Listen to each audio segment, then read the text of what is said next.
की बात है जब एक परिवार में शीला और उसके दो बच्चे किशन और किरण रहते थे।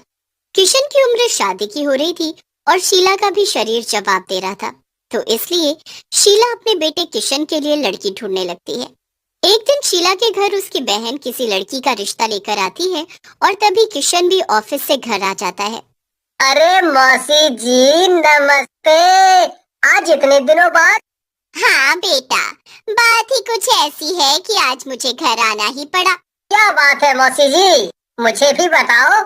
मैं तेरे लिए एक रिश्ता लेकर आई हूँ। बड़ी ही सुंदर और सुशील लड़की है। तू देखेगा तो एक बार में ही पसंद कर लेगा। हाँ।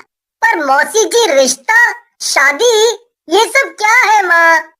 अरे बेटा, तेरी शादी की उम्र है और मुझसे भी अब कुछ संभाला नहीं जाता। अब बहू आएगी तो वही घर संभालेगी। देखो माँ, मैंने आपको अभी तक बताया नहीं, पर आज बता रहा हूँ। मुझे एक लड़की पसंद है और मैं उसी से शादी करूंगा। ये तू कैसी बातें कर रहा है बेटा? ऐसा मत बोल। हमारे घर में कभी किसी ने ऐसे अपने पसंद से शादी नहीं की। और देखना, अभी तो किरण की शादी भी होनी है। तू अगर ऐसे शादी कर लेगा तो उससे कौन शादी करेगा? देखो माँ, मेरे सामने ये सब फालतू की बातें मत करो। मैंने बोल दिया तो बोल दिया। शादी करूंगा तो पूनम से ही करूंगा, वरना किसी से भी नहीं करूंगा। किशन वहाँ से बड़बड़ाकर निकल जाता है। किशन की माँ और मौसी एक दूसरे की शक्ल देखते रह जाते हैं। हे भगवान, आजकल के बच्चे, क्या करें इनका? शीला अपने बेटे को काफी दिनों तक समझाती रहती है, पर किशन अपनी बात पर अड़ा रहता है। हार कर शीला को किशन की बात माननी पड़ती है। वो किशन की शादी उसकी पसंद की लड़की पूनम से करवा देती है। अगले दिन जैसे ही शीला उठती है तो पूनम उनके सामने एकदम मॉडर्न कपड़ों में खड़ी होती है। अरे बहू, ये कैसे कपड़े पहने हैं और तुम ये कहाँ जाने की तैयारी में हो? देखो, मैं तो ऐसे ही कपड़े पहनूंगी। मैंने पहले इनको बता दिया था और मैं जॉब पर जा रही हूँ। आप रात को मेरा खाना बनाकर तैयार रखना। ये क्या बोल रही है किशन? देखो तो जरा। अरे माँ, अब बात का बतंगड़ क्यों बना रही हो? बना लेना खाना। शीला और किरण तो हैरान ही रह जाते हैं। उनके सामने पूनम और किशन बाइक पर बैठकर निकल जाते हैं। हद हो गई है अब तो। ऐसे कौन करता है, वो भी शादी के पहले दिन? और भाई को तो देखो जरा, कैसे भाभी की गलत बात में साइड ले रहा है। ये अपनी पसंद का नतीजा है। हमारे तो भाग ही फूट गए। उसके बाद कुछ दिन ऐसे ही निकल जाते हैं। घर का सारा काम किरण ही करती है। पूनम बस जॉब या घूमना फिरना करती रहती है। उसको कभी रोको तो वो उल्टा जवाब देने लगती है। पूनम की हरकतों से शीला और पूनम बहुत ही परेशान रहते हैं। पर जब भी वो किशन को ये बात बताते हैं, वो उल्टा अपनी माँ और बहन से ही लड़ने लगता है। एक दिन किरण की तबीयत काफी खराब हो जाती है। माँ, मुझसे बिल्कुल भी काम नहीं हो पाएगा। आप भाभी को बोलो, मैं हमेशा घर का सारा काम करती हूँ, वो इतना तो कर ही सकती है। शीला अपनी बहू पूनम को जाकर बोलती है। वहाँ पर किशन भी खड़ा होता है, इसलिए पूनम कुछ बोल नहीं पाती। हाँ ठीक है माँ जी, मैं कर लूंगी काम, आप चिंता मत करो। अपनी सास और पति के जाते ही पूनम को बड़ा गुस्सा आता है। वो मन ही मन अपनी सास और ननद को खूब गाली देती है। मैं क्यों करूँ काम? हद हो गई इनकी, अब बताऊंगी इनको तो मैं। पूनम सब काम उल्टे करने लगती है। शीला ये सब देख रही होती है, पर वो कहे भी तो क्या। उसके बाद पूनम खाना बनाती है तो सारी रोटियां जानबूझकर कच्ची पक्की कर देती है। बहू, ये रोटी थोड़ी सी और सेक दे, थोड़ी कच्ची है, मुझसे चबेगी नहीं। इतना सुनते ही पूनम घर में कलेश कर देती है। देख लो अपनी माँ को, मैं आज सुबह से काम में लगी हुई हूँ पर इनको फिर भी दिक्कत है। मेरी रोटियों में कैसे नुक्स निकाल रही हैं। मैंने आज तक बोला इनकी बेटी कैसी रोटी बनाती है? अरे वो तो इतनी बढ़िया रोटी बनाती है। ऐसा है माँ, अगर पसंद नहीं आ रही तो खुद बनाया करो अपनी रोटी। फालतू में जब देखो घर के कलेश। शीला बिना गलती के फिर से बुरी बन जाती है। पूनम को अब समझ आ जाता है कि कैसे अपनी सास को अपने पति की नजरों में बुरा बनाना है। वो सारे काम उल्टे करती है, जिससे उसे कोई काम करने को ही ना बोले, और अगर बोले तो पूनम रोना शुरू कर देती और अपनी सास की गलती निकाल देती।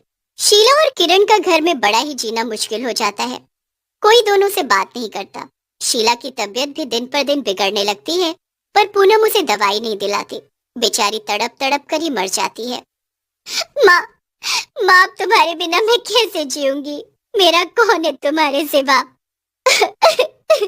अब बताऊंगी इसको तो मैं। नौकरानी बनाकर ना रखा ना तो मेरा नाम भी पूनम नहीं। किरण बेचारी रोती रहती है और उस रात रोते रोते ही सो जाती है।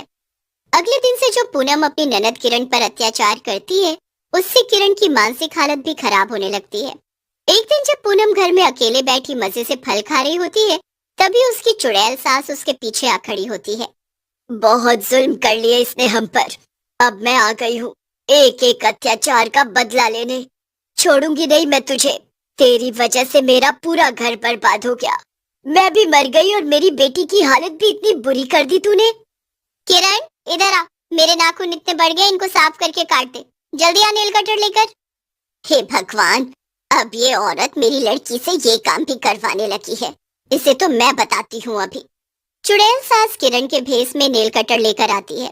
पूनम बड़े मजे से उसके सामने पैर रख देती है। किरण पूनम का पैर पकड़ती है और नेल्स के साथ साथ उसके पैर की खाल तक काट देती है। पूनम बुरी तरह चिल्लाने लगती है, हाय मैं मर गई, मेरी उंगलियां काट दी इसने। चीखने की आवाज सुनकर किशन जल्दी से भागता हुआ आता है और पूनम से पूछता है कि क्या हुआ। पूनम इशारा करके किरण पर इल्जाम लगाती है कि उसने उसकी उंगलियां काट दी। ये क्या बोल रही हो पूनम?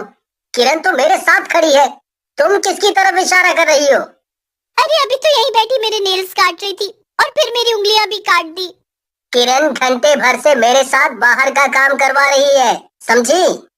पूनम हैरान रह जाती है और किशन की नजरों में झूठी भी बन जाती है। अब पूनम को चलने फिरने में बड़ी दिक्कत हो रही होती है। वो जैसे तैसे खड़े होकर रसोई में खाने के लिए जाती है, क्योंकि किरण किशन के साथ बाहर होती है। रसोई में पूनम देखती है कि किरण कचौड़ी खा रही है। उसे जरा सा भी अंदाजा नहीं होता कि वो किरण दरअसल किरण के भेस में उसकी चुड़ैल सास है। अरे अभी तो तुम बाहर गई थी। हाँ, भैया का काम खत्म हो गया तो मैं आ गई।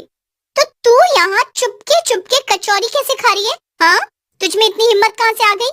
पूनम किरण के ऊपर हाथ उठाने ही वाली होती है कि किरण उसका हाथ पकड़कर मरोड़ देती है। पूनम फिर से चिल्लाने लगती है और इस बार फिर से झूठी साबित हो जाती है। अब हर दिन चुड़ैल सास कुछ न कुछ ऐसा करती है कि पूनम किशन के सामने झूठी साबित हो जाती है। ये सब किरण को कहीं न कहीं अजीब लग रहा होता है। अब अगले दिन उसकी चुड़ैल सास उसे कुछ नया करने की सोचती है। आज मैं ऐसा क्या करूं कि मजा आ जाए। सोच रही हूँ कि कुछ ऐसा करूं कि इसकी सारी असलियत किशन के सामने आ जाए। बस फिर उसकी चुड़ैल सास ऐसा ही करती है।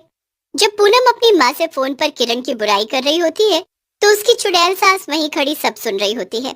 उसे गुस्सा तो इतना आ रहा होता है कि बस वो पूनम का मुंह ही तोड़ डाले, पर उसका मकसद कुछ और होता है। कोई नहीं बहू रानी, कर ले, मेरी बेटी की जितनी मर्जी बुराई कर ले, अब तू मुझसे बच नहीं पाएगी। चुड़ैल सास एक हाथ घुमाकर ऐसा जादू करती है कि किशन को कॉन्फ्रेंस कॉल लग जाती है। जैसे किशन फोन उठाता है तो उसके होश उड़ जाते हैं। अरे माँ, तुम चिंता मत करो, मैं तुमसे 4 कदम आगे हूँ। मैंने किरण को नौकरानी बनाकर रखा है और ऊपर से ये तो अपनी बहन से नफरत करते हैं, नफरत। बस अब तेरा अगला कदम पता है ना क्या है? हाँ माँ, जो अगले हफ्ते लड़का आ रहा है ना, बस उसे देखना है। अगर अच्छा रिश्ता हुआ तो शादी होने से रोकनी है और बुरा हुआ तो कैसे भी इसको वहाँ चेपना है। सास भी लुढ़का दी और आज तक पता नहीं चला किशन को कि तूने उनको एक दवाई की गोली नहीं दी। बस ऐसे ही इस किरण को ठिकाने लगा और याद रखना, कभी ये ससुराल से यहाँ ना आए। बस फिर तू और तेरा पति घर में राज करना, राज। हाँ माँ, बस तुम देखती जाओ। ये सब बातें सुनकर किशन के होश उड़ जाते हैं। वो घर आता है पर पूनम से एक शब्द भी नहीं बोलता। अब वो सब कुछ बड़े ध्यान से समझने लगता है कि कैसे उसकी बीवी का सब किया धरा है। वो एक दिन किरण के पास जाता है और उसे गले से लगा लेता है। मुझे माफ कर दे बहन। अरे पर क्या हुआ भैया, सब ठीक तो है ना? कुछ नहीं, बस मुझे तेरी अच्छी जगह शादी करनी है। और हाँ, तुझे कोई भी दिक्कत हो तो तू मुझे आकर बताना। जी भैया। उस दिन के बाद से किशन बड़ी चालाकी से अपनी बहन का रिश्ता बाहर के बाहर करके उसकी बड़ी अच्छी जगह शादी कर देता है और किरण अपने ससुराल में खुश रहती है। पूनम को कुछ समझ ही नहीं आ रहा होता और फिर किशन उसे अपने फोन में रिकॉर्ड की हुई उसकी कॉल को सुनाता है। पूनम के पास कहने को कुछ नहीं बचता। अब चुपचाप मेरे घर से निकल जाओ और दोबारा दिखाई मत देना, वरना ये रिकॉर्डिंग मैं पुलिस में दे दूंगा। ये सब देखकर चुड़ैल बड़ी खुश होती है। आखिरकार उस चुड़ैल सास का बदला जो पूरा हो गया होता है।